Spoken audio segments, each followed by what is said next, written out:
So, how does this extract influence my view of the relationship between George and Lennie?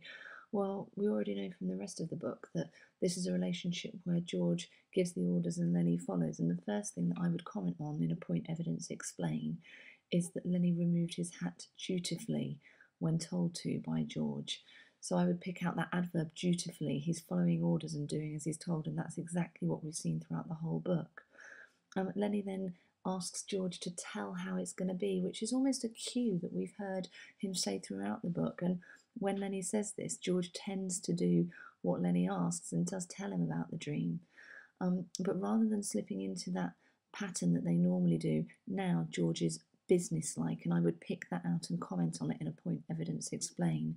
He can't get caught up in the sentimental side or the difficulty of the situation he's in. He has to be businesslike now, and he instructs Lennie, look across the river, Lennie, telling him what to do, which is again something that we've seen in their relationship before. He says, I'll tell you so you can almost see it.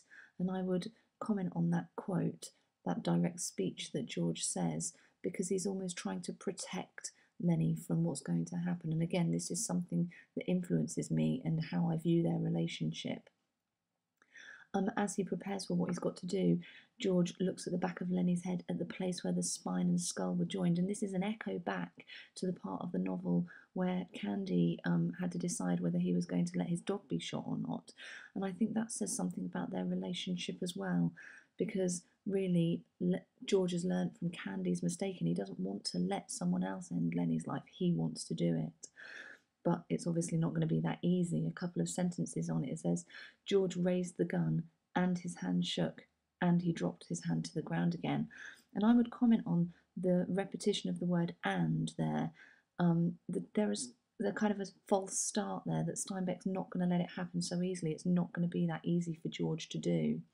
And we can see that later on in that paragraph with the use of the ellipsis that Steinbeck's used to show that George is hesitating with what he's going to say.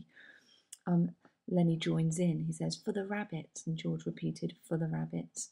And this repetition, again, influences me to see that their relationship is one where they've almost become as one. They've been together for so many years, and Steinbeck's reminding us of this because they can finish each other's sentences. They speak almost as one person. They share this dream, and it just reminds us how difficult it's going to be for George to do what he's got to do. So George tells Lennie to look down at the river again, and we read the sentence, Lennie obeyed him, and that influences me to think, yep, this is a relationship where Lennie does what George tells him to do. And again, it's not going to be that easy for George because Lennie says, we're going to do it soon, me and you, and George says, you and me. And that ellipsis, that hesitation, again shows us that George is realising that this is the end of the relationship, and it influences me as the reader to see that too. Lennie expects George to tell him off, and we see that when he says, I thought you was mad at me, George. But George has realised and accepted that as this is the end of the relationship, he doesn't want Lennie to feel like that. There's a finality as he pulled the trigger, that short sentence just summing up that this is the end of the important relationship.